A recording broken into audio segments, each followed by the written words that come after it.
Board of Montgomery County, Indiana at 10:30 a.m. on May 8th, 2026 at the Montgomery County Government Center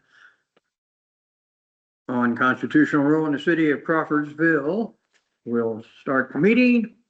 Let the record reflect that this is the meeting, and the members of the local board are Jay Bussey, myself, F. Daisy Long, and Jeremiah Gillum of the Indiana State Excise Police.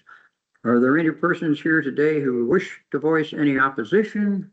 Seeing none. Are there any persons here seeking a new permit, requesting a change of location or ownership, or seeking a renewal of a violation? That would be you. If you please stand, raise your right hand. Do each of you solemnly swear or affirm under the penalties of perjury that the answers that you have given on your application or any testimony you may give to any questions asked by the board to be the truth, the whole truth, and nothing but the truth? Please be seated. I'll now turn the meeting over to Officer Gillum. Okay, without a voting quorum today, we're going to go ahead and hear what we can, and if we feel it acceptable, we'll make our decision and send it down to the state as no quorum. We are missing Jay Bussey today, and we do have one vacant position. So, Mr. Long, we have renewals, no violations for the Loyal Order of the Moose, Waynetown Road, Crawfordsville, permit number RC 54-04005, as well as the Tablespoon Green Street, Crawfordsville, permit number RR 54-42291. Any questions, concerns, or motions regarding those permits? No questions. I move that they be accepted. Moved and seconded for approval. All in favor, say aye. Aye. Aye. So we'll show those as approved, no quorum. Regarding the renewal, location pending for Dave's Fine Wine and Spirits, that will be continued. Waiting for the commission to get back with me on with some direction on how we handle this one. So lastly, that leaves us with two permits for formerly Club Coyote. What will it be now? That will be LLC. What's the doing business as name? That's only one. Well, I think the sign will continue to say Club. There's no sign. It's just like in the when you turn around the building, there's just like a store, small entrance, it's like, that's it. And the sign in the front, it fell down. So, yeah, once it is done. What's it going to be known as though to the, Probably, Okay. You guys can come up to the podium if you'd like. Or you, it doesn't work, so you can stand as close as you care to. So we have two new permits for this location. We have an underlying beer retailer permit. Permit number RR 54-43593, and then a 210-1, which adds wine and liquor without carryout privileges. Permit number RR 54-43595. So if you want to just introduce yourselves and. So Clark Kirkman with Clarkman Law. With me is the owner, Jeet Vander. To address what you were raising initially, yeah, so this is a new application for a 210-1 license. So it's for on-premises beer, wine, and liquor consumption. We signed a lease contingent on the alcoholic beverage license being approved. Should the license be approved, Mr. Vander plans to put tens of thousands of dollars into the space to, redo a lot of the carpeting, furniture, and of course the sign out front. So that will happen, but he obviously doesn't want to put the cart before the horse. So that's why we don't have the sign. Is that gonna be enough money? It's pretty rough space, isn't it? Oh, yeah, it's gonna take long. It's gonna take at least like 40,000 at least. Yeah. Because like all the carpet needs to be gutted out, everything needs to be thrown in there. It's yeah. Okay. He's worked at a packaged liquor store for many years. Never had he's never found a sold to an underage. He did also briefly run at a gentleman's club like this. That the deal went sideways for paperwork reasons. And so that, that ultimately did not get final approved. But he does have experience running a gentleman's club. So, Okay. and I know that Officer Gillum, you're going to have questions, so I'm going to invite them. So elaborate on the business and paperwork issue. So when I bought the business from a guy named Chris in West Road, so Which that guy- business was this? Huh? Which business? This, same club category, but it was investor club. Okay. So it's a gentleman's club.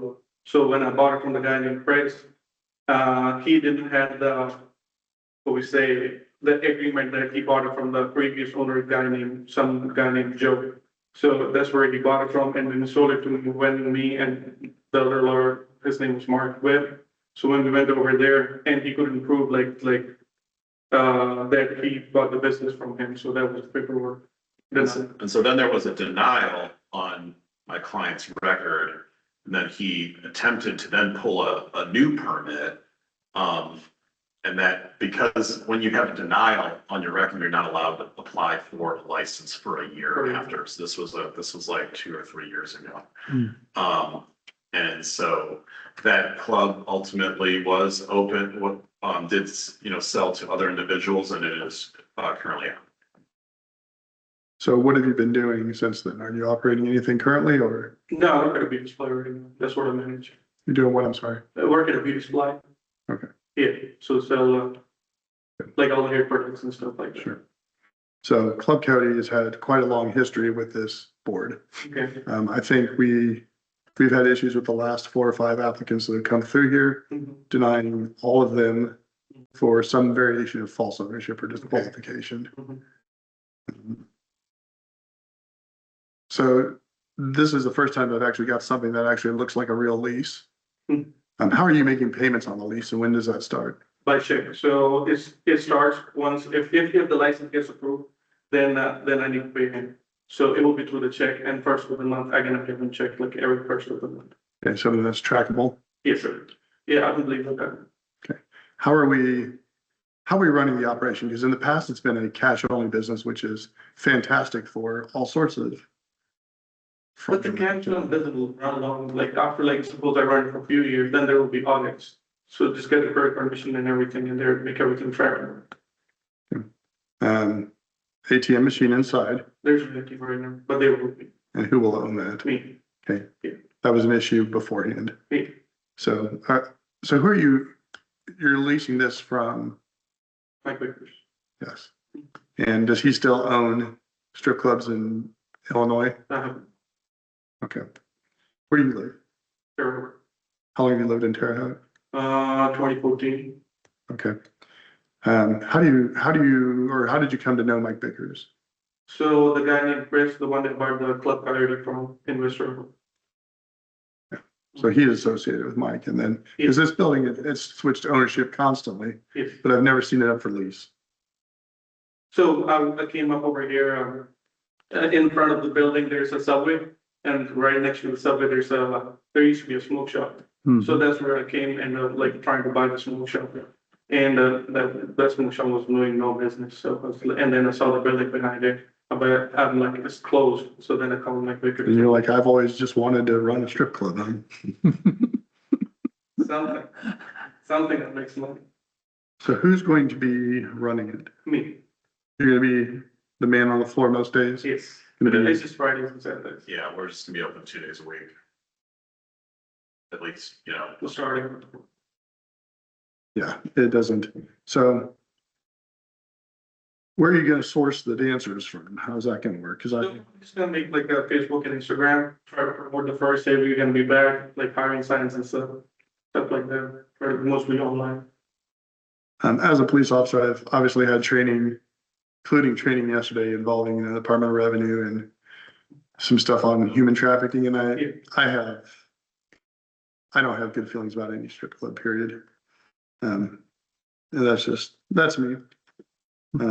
So, I mean, obviously, we're gonna have questions moving forward, and we're gonna be watching it. Yes, We know in the past, like, girls have been running from club to club, coming from Illinois, going down to Terre Haute, running to Indianapolis, and lots of complaints and information. okay, Some of it just hearsay, but Yeah.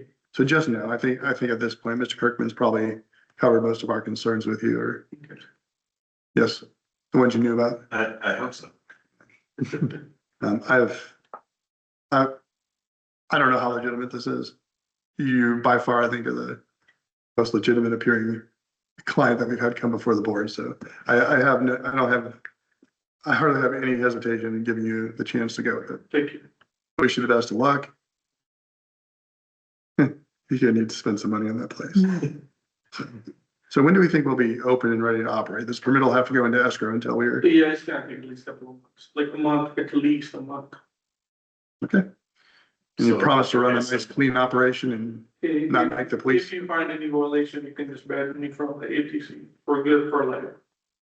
Might take you up on that. 100%. I don't know if I can, And if you think I pay any more a month, you can ban me anything. I like the fact that everything's at least being paid in checks and it's trackable, and we can, And you change the locks, so, you know, on the, Everything's reviewed in there, so nobody can else in. yeah. In our training yesterday with the Department of Revenue, we apparently have far more tools than I realized, so. I don't want to utilize those, but they are there, and don't take that as a threat, it's just information. Yeah.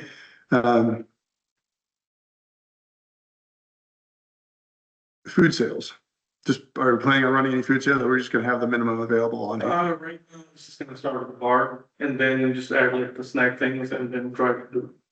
we'll have, yeah, we'll make sure we have what we need to meet the food requirements. It's not difficult. Hours of operation, So probably gonna be like Friday and Saturday, 8 to 3. And then 8 PM, 8 p.m. like 9 AM. No. I don't frequent many clubs, but, okay. Anything else you want to tell us? So you think, yeah, so when you, I'm trying to just figure out whether we need to schedule the final now or if we should wait. Well, I think we probably need to wait until we're closer to opening, especially after the remodel, even if it's just refreshing it. Okay, that's fine. Yeah, we can ask for it to be in escrow for a bit and then just, I'll reach out to you. You're obviously always very good about coming out when I ask. I'm not far away either. What else was I gonna say? Oh, 21 and over establishment, or, Yes, 21. so it was your other business, is that the one that ended up becoming the juice bar? Which one? The one in Terre Haute, is that the one that ended up becoming the juice bar at some point No, without alcohol sales, or is that? Hmm. Okay. Dave, what do you got? Yeah, really nothing. I guess to echo his thoughts, good luck, but I know locally it's going to be an uphill battle because of the reputation and all the problems they had in the past, because my son's a police officer in town and got a lot of stories that went on out there, but you know, you've got to start over sometimes and just build it up and, It's been closed, so, you know. Yep. and once everybody sees it's a clean operation, things will work out. And you do have a lot of traffic in that area, truck wise with the hotels. Because, yeah, I'm sure you could make some friends. make money on Yeah. Money will never hurt you. Okay, I don't have anything else. I'll make a motion that we approve it. Okay, I'll second that motion. Moved and seconded for approval. All in favor, say aye. Aye. Opposed? Okay, motion will carry. Gentlemen, thank you. All right, thank you. When you're ready. Mr. Long, I don't have anything else. I'll make a motion we adjourn. I will second that also. Okay, moved and seconded for adjournment. All in favor, say aye. Aye.